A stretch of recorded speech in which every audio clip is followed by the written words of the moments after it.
นเพอมาเข้าป่าซ้อมไหลอยู่สำหิมใจไว้เลยทบลงซึ่งหาสองก็อำพา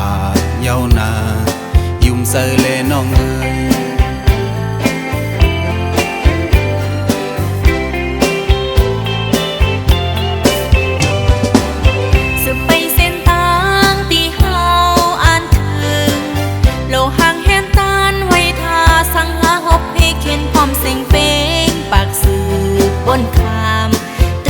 ฮอดยังไงส้มเตน้องเอ๋ยพ่อน้องกันก็สืบไปเลยสายยุ่มเปใจ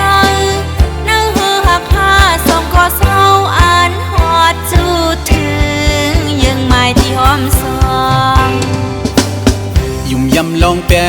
งเลยแห้งหัดหัน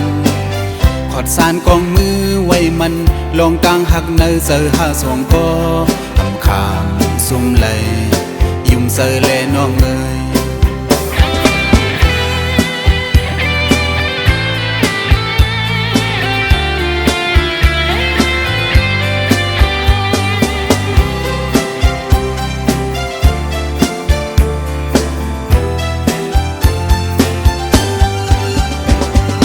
ส้มเตน้องเอ๋ย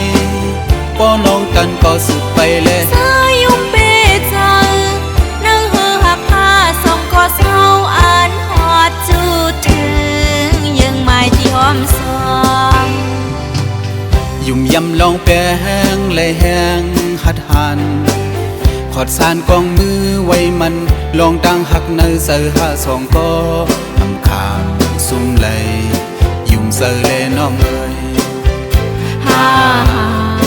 อันถึงที่ยังไม่ขัดเจอฮอดยังไม่ยังไม่ที่หอมซอ